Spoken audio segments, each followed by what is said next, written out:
말씀 고맙습니다. 지금부터 질의응답 시간 갖겠습니다.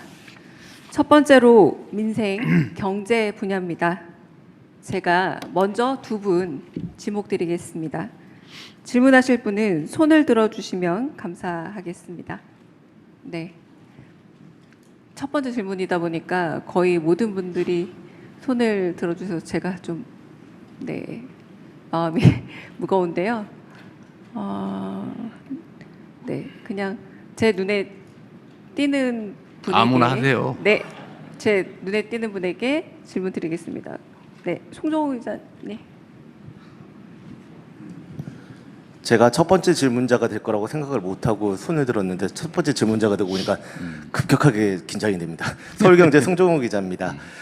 사실 환율 문제를 질문을 드리고 싶은데 오늘 아침 방금 1,480원이 넘었습니다. 이 1,500원까지 올라갈 거라는 지적들이 나오고 있는데 환율 문제를 해결하기 위해서 대통령께서 가지고 계신 특단의 대책 이런 것들이 있을지 궁금합니다. 네.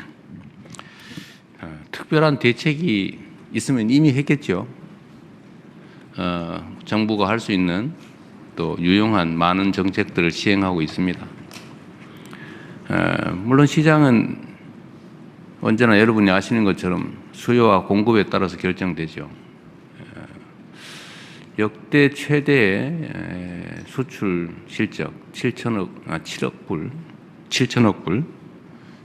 불을 달성했고 무역 수지 흑자도 계속되고 있고 또 성장도 회복되고 있는데 환율이 작년 윤석열 정권 당시 그때에 지금 다다르고 있습니다. 일부에서는 뉴노멀이라고 하죠. 그리고 지금 원화 환율은 N 환율에 연동되는 측면이 있습니다. N 달러 환율에.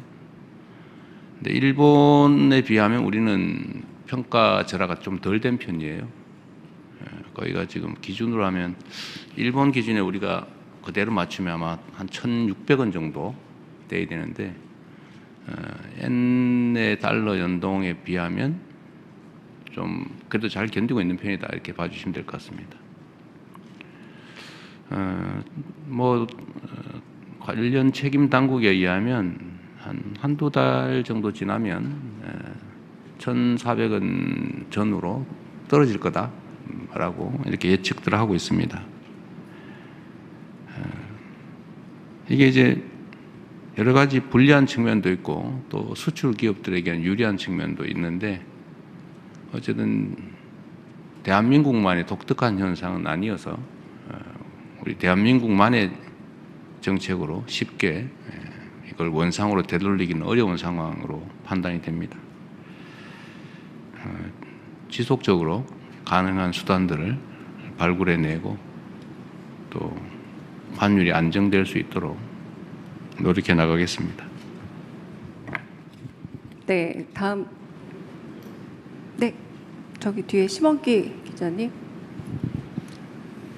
네, 대통령님 뉴스원 심원기 기자입니다. 누구시라고요? 뉴스원 심원기 기자입니다. 아, 네. 네. 저는 국민 관심이 높은 주거 문제와 관련해서 여쭙고 싶은데요. 정부가 지난해 2차례 대책을 내놓았지만 서울을 중심으로 집값은 좀처럼 안정되지 않고 있는 듯합니다. 추가 공급 대책이 시급하다는 의견이 많고 정책실장께서는 최근 양도세 보유세를 언급하셔서 그 개편 가능성에도 국민들 관심이 높은데요. 대통령께서는 그동안 시장의 자율성을 강조하며 인위적 개입은 지양해야 한다는 지론을 밝혀오셨지만 서민 집값 안정을 위해선 정부의 직접적 개입이 불가피한 것 아니냐 필요하다는 의견도 상당히 고심이 크실 것 같습니다. 정부가 이른 시점 혹은 상반기 중에는 부동산 정책의 큰 그림을 제시할 준비를 하고 계신지 양도세나 보유세 등 세제 전반 개편도 함께 추진할 계획이신지 등에 관해 말씀 주시면 감사하겠습니다. 네, 대한민국의 집값 수준은 일본의 잃어버린 30년이 문제됐을 그 시점의 상황을 향해서 계속 치닫고 있습니다. 아마 아시겠지만 평균적인 노동자들이 받는 월급을 한 푼도 안 쓰고 전부 적금할 경우에 그 지역에 집을 사는데 몇 년 걸리냐 이런 지수가 있는 거 아마 잘 아실 겁니다.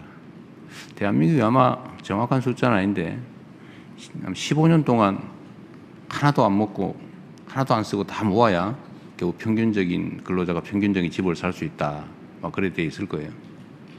엄청나게 집값이 높은 거예요.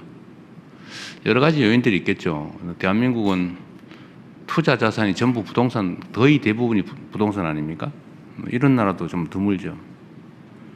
그래서 수도권 집중도가 엄청나게 좀 높죠. 지금도 수도권으로 몰리고 있습니다. 그러니까 당연히 수요 공급의 균형이 무너지고 집값이 상승하게 되는 요인이 되는 것 같아요. 아주 근본적인 대책은 수도권 집중을 완화하는 것하고 이제 자산 배분에서 이제 부동산 보유 비중을 줄이는 것이라고 생각됩니다.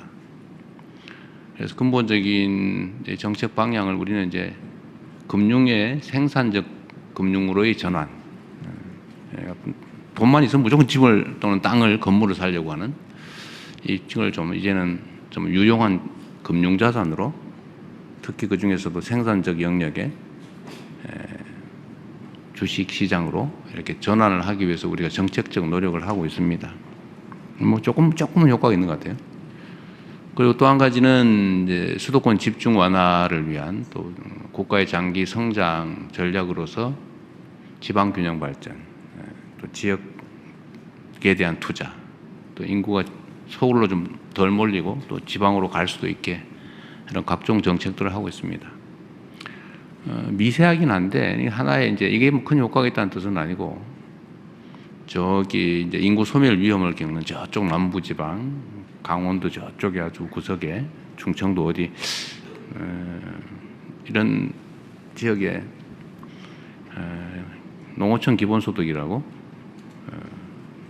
이제 월 15만 원 1인당 연간 180만 원쯤 되겠죠. 이제 이거를 지역 화폐로 지급해서 동네에서 좀 쓰게 이렇게 했더니 인구가 많이 늘어났다고 해요. 근데 이게 지금 2년만 한다고 하니까 좀 긴가민가 2년 후에는 어떡하지 이러겠지만 아마 이게 장기적으로 지속적 정책으로 추진될 경우에는 아마 여러분도 이렇게 한 달에 세 가족이면 45만 원씩을 그냥 지원받을 수 있단 말이야. 부부가 가면 기초연금에다가 농어촌 기본소득 더하면 사는데 지장이 없네 이렇게 판단되면 아마 여러분도 나중에 많이 지방으로 갈 가능성도 있죠, 그죠? 이제 이렇게 안정적인 제도를 만들면 좀 이걸 포함해서 이번에 이제 우리 강력 통합에 대해서 거리가 좀 먼 지역 이런 지역에 대해서는 뭐 사실은 잘 상상하기 어려운 규모의 재정 지원, 또 권한 배분, 기업 유치, 공기업 우선 이전 뭐 이런 등등의 아주 압도적 조치들을 하려고 합니다. 이러면 조금씩 효과가 있겠죠.